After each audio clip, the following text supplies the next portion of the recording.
चलिए जानते हैं कि कर्म क्या है। आप जिस तरह किसी बात को ग्रहण करते हैं, उसे जानते हैं, उसे अनुभव करते हैं और जिस तरह किसी बात पर प्रतिक्रिया देते हैं, वह आपके अतीत की यादों पर निर्भर करता है। उदाहरण के तौर पर, अगर आप शांतिदायक संगीत सुनना चाहते हैं और हम आपके लिए बहुत तेज़ आवाज़ में बीट्स वाले गाने बजा दें, तो आपकी नसें फट जाएंगी। लेकिन वहीं कुछ ऐसे नौजवान होंगे जिन्हें यह पसंद आएगा।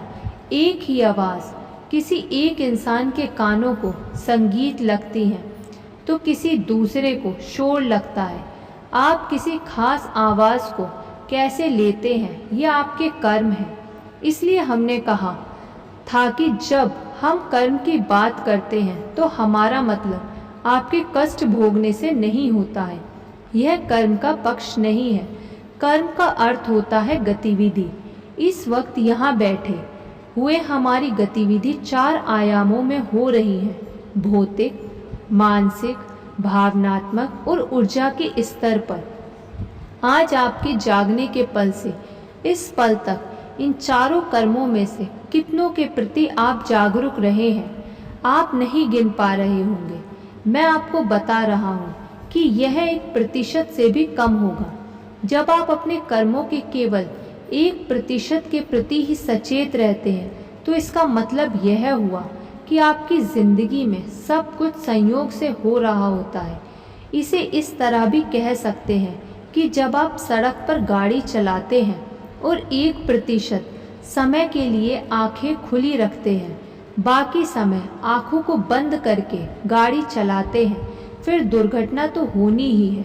यही जीवन में हो रहा है और इसलिए इतना ज़्यादा तनाव, इतना ज़्यादा डर है, क्योंकि ज़िंदगी में ज़्यादातर चीज़ें अचेतन में हो रही हैं।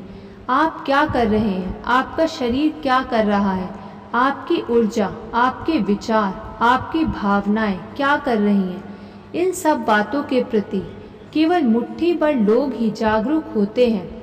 अगर आप चेतना का दायरा बढ़ा लेते हैं तो अचानक आपको महसूस होने लगता है कि सब कुछ आपके अपने हाथ में है। अगर आप अपने शरीर को जागरूकता के साथ संभाल सकते हैं तो आपकी ज़िंदगी और भाग्य का 15 से 20% आपके हाथों में होगा। अगर आप अपनी सोचने की शक्ति पर काबू पा लेते हैं तो 40 से 50% भाग्य और ज़िंदगी आपके हाथों में होगी। और अगर इसके साथ भावना भी जुड़ जाए तो समझिए कि दोनों का 40 से 70% भाग आपने काबू में कर लिया। कर्म करना तो इंसान का धर्म है, लेकिन कभी कभी हम जीवन में आने वाली कठिनाइयों से इतना घबरा जाते हैं कि हर चीज़ का दोष परमात्मा को देते हैं, जबकि इन सब के लिए हम स्वयं ही जिम्मेदार होते हैं। हर किसी का अपना नज़रिया होता है, काम करने का और देखने का भी।